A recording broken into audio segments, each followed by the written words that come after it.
going deep today, huh? Yeah, into some pretty heavy stuff. We're looking at this Investor report, the one about Uvalde, Right. and the law enforcement response. Or, Well, lack thereof, maybe. yeah, that's what we're trying to understand, right? Absolutely. The report really digs deep into the timeline. The decisions that were made, the ones that weren't made.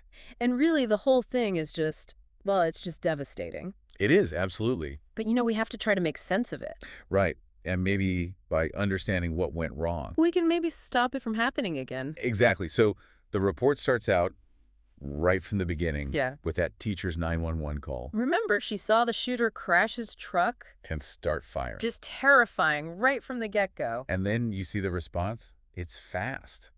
It is. You have to give them that. But it's just, I don't know, it's like a bunch of different things going wrong all at once. Absolutely. The chaos really jumps out at you. So what were some of the first red flags that stood out to you? Well, it's that lack of a clear command structure that really struck me. A lot of different agencies, everyone's showing up. No one seems to know who's in charge. Which is kind of unbelievable, right? You would think In that kind of situation, they would have a better system. Yeah, and it wasn't just that. The report mentions Chief Arredondo. One of the first on the scene. Right, and get this, he didn't even have a radio. You're kidding? Nope, or a body camera for that matter. I mean, how? It just bobbles the mind, doesn't it? It does. In this day and age, you'd think. You'd think those would be basic. Essentials. Absolutely. Crucial for someone in his position. And it wasn't just the equipment, right? The report talks about Sergeant Canals. Yeah, I remember that. He hears the gunshots and just runs straight toward the school. Instinctive reaction. While others are just kind of frozen, Yeah, that contrast is really telling. What do you make of that difference in reaction? Well, I think it points to the need for consistent training. For everyone to be on the same page no matter what. Because in that situation, every second counts. It does. And this brings us to it's one of the toughest parts of the report. Yeah. They talk about hearing over 100 rounds.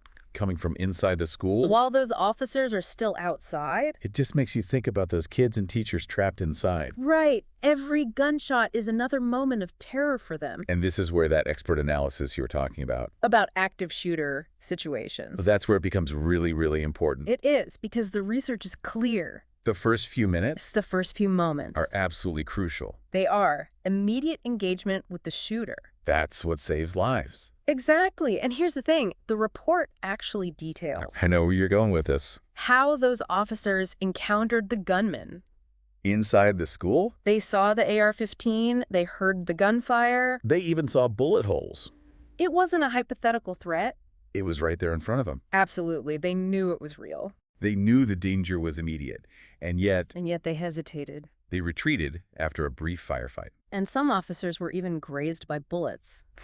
But still, they waited. They waited 77 minutes before they finally went in. 77 minutes. That's a lifetime in that kind of situation. It's hard to even fathom, isn't it? What could have been done differently? What those 77 minutes meant for the people inside. Just an agonizing thought. Yeah, it really goes against everything we know about active shooter response. And the report makes it clear that the lack of leadership. It played a role throughout the entire thing. It just kept coming up again and again, didn't it? It did, yeah. So many officers saying they didn't know who was in charge. It's hard to even imagine how they were supposed to function effectively. In that environment. It's almost impossible. Was there anything else besides the leadership vacuum that contributed to the delay? Well, there's this one detail in the report that really sends chills down my spine. Okay. Some officers actually said they didn't think there were kids in the classrooms. Because it was silent. Oh, my God. They didn't hear any screams, no movement, so they assumed. It's a terrifying thought. It is. Those children were probably huddled together. Scared silent? While these officers are standing outside. Just a devastating picture of how assumptions can go so wrong. And that's what's so dangerous in these situations. You can't rely on assumptions. You can't. The stakes are just too high. And the report also shows it doesn't shy away from the emotional impact on the officers themselves. It's not just about the tactical failures. It's about the human cost. Let's talk about that because it's important to acknowledge that side of things as well. You see a lot of regret in those interviews. Oh, yeah. Officers wrestling with their decisions, acknowledging the fear they felt. Yeah, I remember Sergeant Coronado's words. Oh, yeah. He talks about being grazed by a bullet and just feeling this shock. Right. Hesitation, that feeling of who's making the call here. Yeah, who's going to say we're going in? It really captures that confusion, that fear. That was just gripping everyone. And it's that fear combined with that assumption that the rooms were empty. Right, exactly. That led to all that lost time. It's a stark reminder of how much weight every single decision carries out in those moments. It's clear from the report that this wasn't just a few bad apples, No, not at all. There were some serious systemic breakdowns here. Absolutely. And they need to be addressed. So what needs to change? Okay. What can we do to make sure this never happens again? Well, for starters, this report just screams for a total overhaul. Active shooter response protocols. Okay. It's not enough to just give officers tactical gear. Right. You can't just throw equipment at the problem. Exactly. They need the training to make split-second decisions. Under immense pressure. Exactly. And those decisions need to be informed. By clear protocol. Clear and consistent, drilled into them. So it becomes second nature. Yeah, like muscle memory almost. It's one thing to run drills, in a controlled environment. Sure. But how do you prepare someone for the emotional reality of facing a real active shooter? That seems like a whole different ballgame. Oh, it is. And that's why there's this growing emphasis on scenario-based training. Okay. It goes beyond the tactical stuff. Includes communication, decision-making under stress. Even psychological resilience. Right. We have to give officers the tools to not just react, but to think clearly. And act decisively. In the middle of all that chaos. Absolutely. It's about more than just instinct. It's like that saying, right? Under pressure, you don't rise to the occasion. You sink to the level of your training. Exactly. And Uvalde, unfortunately, I think really proves that point. It does, tragically so. And it's not just about the individual officers either. No, it's bigger than that. The report shows leadership failures at multiple levels. Yes, absolutely. That lack of command structure, the miscommunication. All those conflicting reports coming in. It all points to a system that just wasn't working. A system that failed, plain and simple. And this goes beyond law enforcement, doesn't it? It does. It has to. We're talking about the whole community here. Schools, mental health professionals, everyone needs to be involved. To create a truly safe environment. Exactly. This tragedy has started a conversation. A nationwide conversation. About school safety. And we need to keep that conversation going. We have to use this momentum to actually create change. So what does that look like? What are the next steps? Well, we need to invest in prevention.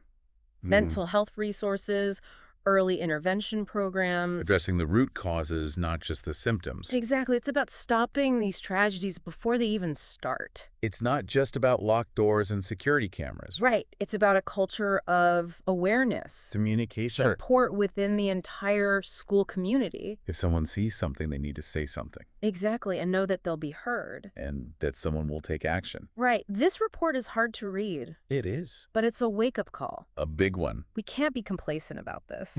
The safety of our schools is paramount. It is. We have to learn from Uvalde. Make real changes. Work together to make sure that schools are safe havens. Places where kids can actually learn and grow. Not places where they're afraid. So much of the report focuses on what went wrong. Yeah, it's very much a post-mortem. But I'm curious, what does a better response look like? Well, communication is key, that's for sure. Okay. Establishing clear lines of communication. Yeah. A unified command structure right from the get-go. So everyone knows who's in charge. Exactly. Every second counts in these situations. And officers need to know their roles? Right. That clarity, that's what makes the difference. Between a coordinated response and training, that has to be a big part of this too, right? Absolutely. It's not just about knowing how to use a gun. It's about knowing how to engage a shooter safely. Minimize casualties. Protect the students and staff. So what does that training look like? Well, it has to be realistic, for one thing. Real-world simulations, decision-making exercises under pressure. Okay. Even psychological training. To deal with the stress. Exactly. We're talking about unimaginable horror. And they have to be prepared to face that. We have to equip them to make the right call. Even in the worst possible scenario. Exactly. That's the goal. What about the role of schools and communities in all of this? That's huge. Prevention has to be the top priority. Okay. Schools need robust mental health support systems. Threat assessment program. And they need to create a culture where students feel safe. Safe to speak up. If they see something concerning. And knowing that someone will listen. And take action. This all sounds good, but haven't we heard this all before? Well, yeah. After every tragedy, there are reports and recommendations. Right. How do we make sure Uvalde isn't just another example of that? That's the million-dollar question, isn't it? It is. How do we turn this into actual change? Accountability is a big part of it. Okay. Holding our leaders accountable. Making sure they prioritize this. Exactly. They need to allocate the resources. For training, for prevention. And they need to actually follow through on these recommendations. It can't just be talk. No, it can't. And we have a role to play too, don't we? We do, absolutely. As citizens, as parents. As members of the community. We have to stay informed, stay engaged. Keep the pressure on. This can't just be a fleeting moment of concern. Right. It has to be a sustained effort. We're talking about protecting our children. That's what it comes down to. It's clear from the report that there were a lot of points. Oh, yeah. Where things could have gone differently. Absolutely. If we could go back and change one thing.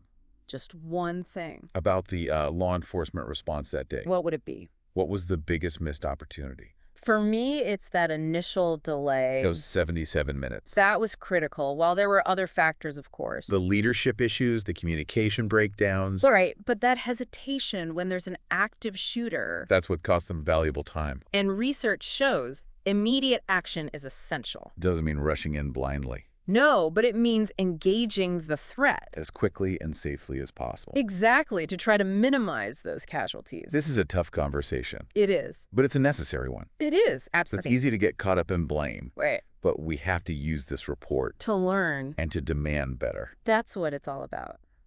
Yeah, blame doesn't really get us anywhere, does it? It doesn't. Understanding does. Exactly, and then taking action. It's like we're looking at this shattered mirror. A shattered mirror. Yeah, the report, all the details, the interviews, those 911 calls. Okay, I see what you mean. Each one is just a fragment, a reflection of what happened. But by putting those pieces together, we can start to see the whole picture. Even though it's a painful one. Exactly. And that's what makes this report so powerful, I think. It is. It forces us to look at those uncomfortable truths. About the response, about the mistakes that were made. And then it demands better. Accountability. Not just for the individuals. But for the whole system. Exactly. The system that failed those kids and those teachers. You know, reading through all of this, I kept coming back to this question. What's that?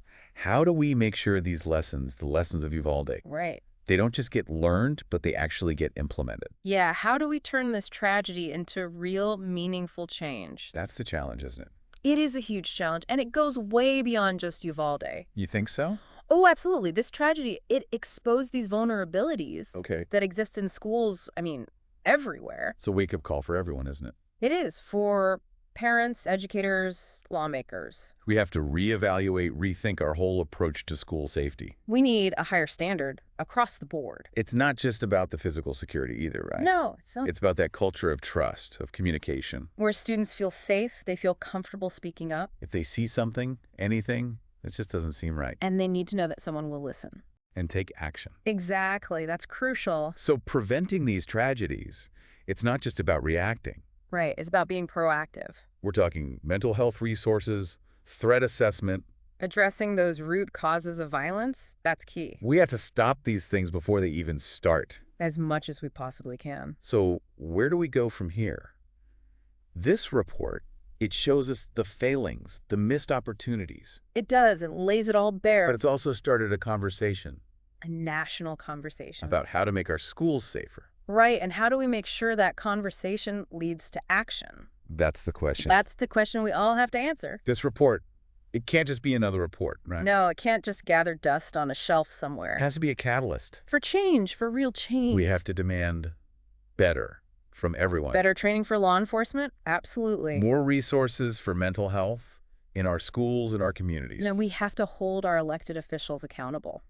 They have to make this a priority. It's a tall order. It is, but the stakes are just too high to settle for anything less. Those children, those teachers, we owe it to them. We owe it to their memory. To learn from this. To do everything we can to prevent this from happening again. You know, this deep dive, it's been tough. It has been. But it's important. And I think the takeaway for all of us listening, stay engaged, stay informed, and keep pushing for change. Don't let this fade away. We can't let it. We have to keep fighting for those kids. For every child who deserves to feel safe in their school. Absolutely. Ask yourself, what are you going to do to make a difference?